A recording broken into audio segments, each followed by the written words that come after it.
नमस्कार दोस्तों। अभी पूरे देश के 12 राज्यों में SIR यानी स्पेशल इंटेंसिव रिवीजन का काम तेजी से चल रहा है। पहले कहा गया था कि इसकी पहली सूची 9 दिसंबर को जारी कर दी जाएगी, लेकिन अब चुनाव आयोग की ओर से नया अपडेट आया है कि यह सूची 12 दिसंबर को प्रकाशित की जाएगी। जो भी आपने SIR का फॉर्म भरा था, उस लिस्ट के जारी होते ही साफ हो जाएगा कि आपका फॉर्म स्वीकार हुआ है या रिजेक्ट कर दिया गया है। यदि आपने SIR फॉर्म में अपना नाम भरा था या अपने किसी और का नाम भरा था और चुनाव आयोग को 2003 की मतदाता सूची में आपका या जिनका भी नाम आपने भरा था वह नहीं मिला, इसके अलावा आपके फॉर्म में नाम, आधार संख्या या अन्य विवरणों में त्रुटियां पाई गई, ऐसी किसी भी गलती की स्थिति में चुनाव आयोग का स्पष्ट कहना है कि ऐसे फॉर्म सीधे रिजेक्ट किए जाएंगे। अब यहाँ सबसे अहम बात यह है कि चाहे आपका नाम 2003 वाली वोटर लिस्ट में था या नहीं था, दोनों ही हालात में आपको चुनाव आयोग द्वारा बताई गई 11 मान्य दस्तावेजों की सूची में से किसी एक को प्रस्तुत करना ही पड़ेगा। लेकिन समस्या यह है कि देश में बड़ी संख्या में लोगों के पास वे दस्तावेज मौजूद ही नहीं हैं। कई लोग पढ़े लिखे नहीं हैं, कई के पास जमीन जायदाद के कागज नहीं होते और कई के पास कोई भी पुराना रिकॉर्ड नहीं है। इसी वजह से आज की तारीख में एकमात्र ऐसा दस्तावेज बचता है जो लगभग हर कोई बनवा सकता है और जिसे सबसे मजबूत प्रमाण भी माना जा रहा है, और वह है जन्म प्रमाण पत्र, बर्थ सर्टिफिकेट। इसीलिए आज हम विस्तार से बात करेंगे कि जन्म प्रमाण पत्र आखिर कैसे बनवाया जा सकता है और इसे कौन कौन बनवा सकता है। सबसे अच्छी बात यह है कि आपकी उम्र चाहे कितनी भी हो, 20, 30, 40, 60, 70, 80 या इससे भी ज्यादा, हर उम्र का व्यक्ति अपना जन्म प्रमाण पत्र तैयार करवा सकता है। इसके लिए 2 प्रकार के दस्तावेज ऐसे हैं जिनकी मदद से यह प्रमाण पत्र आसानी से बन जाता है। बस आपको यह जानना होगा कि प्रक्रिया क्या है और कहां संपर्क करना है। लेकिन दोस्तों, आगे बढ़ने से पहले एक छोटी सी विनती। अगर आप पहली बार हमारे चैनल पर आए हैं तो चैनल को सब्सक्राइब करें और नीचे कमेंट में बताएं कि आप यह वीडियो किस राज्य और किस जिले से देख रहे हैं।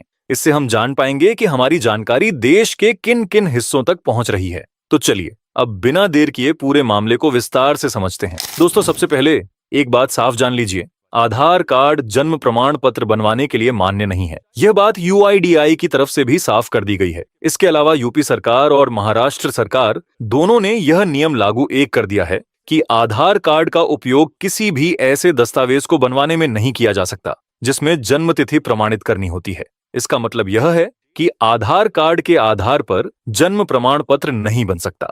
अब तक लोग क्या करते थे? जन्म प्रमाण पत्र बनवाने के समय आवेदन फॉर्म के साथ आधार कार्ड की फोटोकॉपी लगा देते थे। आधार कार्ड पर जो जन्मतिथि लिखी होती है उसे ही जन्म प्रमाण पत्र में चढ़ा दिया जाता था। ऐसे बने हुए जन्म प्रमाण पत्र अब अमान्य घोषित कर दिए जाएंगे, क्योंकि आधार कार्ड पर दर्ज जन्मतिथि को किसी ठोस सबूत के आधार पर दर्ज नहीं किया जाता, बल्कि हम कार्ड बनवाते समय खुद जन्म तिथि बता देते हैं। उसमें न तो स्कूल का रिकॉर्ड मांगा जाता है, न अस्पताल की फाइल, न कोई दस्तावेज। इसलिए UIDAI ने साफ कर दिया है कि आधार कार्ड पर दर्ज जन्म तिथि नागरिकता या जन्म का पक्का प्रमाण नहीं मानी जाएगी। अब बात करें SIR फॉर्म और वोटर लिस्ट के सत्यापन की, तो वहां भी Aadhaar card, ration card, driving licence, PAN card और वोटर कार्ड, इन सभी को भी नागरिकता का प्रमाण नहीं माना जा रहा है। इन दस्तावेजों के साथ आपको चुनाव आयोग द्वारा निर्धारित 11 वैध दस्तावेजों में से कम एक दस्तावेज होना बहुत जरूरी है। और दोस्तों, ध्यान रहे, दस्तावेज बनवाने में भी अक्सर कई दिनों का समय लग जाता है। इसलिए अगर आप सोच रहे हैं कि नोटिस आने पर देखेंगे, बाद में बना लेंगे, तो यह बड़ी गलती साबित हो सकती है। आपने देखा ही होगा कि SIR फॉर्म भरने में कई लोगों से गलतियां हुई हैं। किसी के नाम में फर्क है, किसी के आधार में स्पेलिंग अलग है, वोटर कार्ड में अलग है, हाई स्कूल में अलग है, 2003 की लिस्ट में अनेक लोगों का नाम गायब है। इन सभी गलतियों को सुधारने के लिए भी दस्तावेज की जरूरत पड़ती है और इसीलिए चुनाव आयोग के बताए गए 11 दस्तावेजों में से एक का होना बहुत जरूरी है। इन सभी में सबसे भरोसेमंद और मजबूत दस्तावेज माना गया है जन्म प्रमाण पत्र।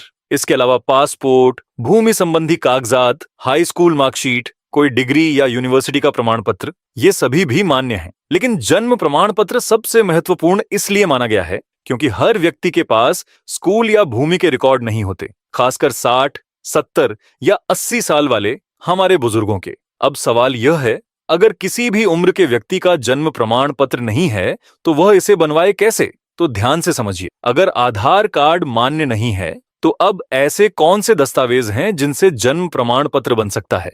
जन्म प्रमाण पत्र दो तरीकों से बनता है, ऑनलाइन और ऑफलाइन। ऑनलाइन जन्म प्रमाण पत्र केवल बच्चों के लिए बनता है और वह भी समय पर। बच्चे के जन्म के 21 दिनों के भीतर अस्पताल से जो जन्म रिकॉर्ड मिलता है उसे आधार बनाकर ऑनलाइन जन्म प्रमाण पत्र बन जाता है। माता पिता का आधार कार्ड लगाकर यह काम बहुत आसानी से हो जाता है। अगर बच्चा 1 महीने से ज्यादा का हो गया है तब भी ऑनलाइन बन सकता है, लेकिन थोड़ी फीस और प्रक्रिया लगती है। गांव में रहने वाले लोग अपनी आशा बहन से संपर्क कर सकते हैं, वहीं शहर वाले नगर निगम या नगर पालिका में जाकर ऑनलाइन आवेदन कर सकते हैं। लेकिन असली समस्या तब आती है जब व्यक्ति की उम्र 1 साल नहीं बल्कि 10 साल, 20 साल, 50 साल या 80 साल हो चुकी हो और कभी जन्म प्रमाण पत्र बनवाया ही न हो। ऐसे मामलों में जन्म प्रमाण पत्र केवल ऑफलाइन प्रक्रिया से बनता है। गांव वालों को अपने पंचायत भवन जाना होता है, जहां पंचायत सहायक यह प्रक्रिया करवाते हैं। शहर और कस्बों में रहने वाले लोगों को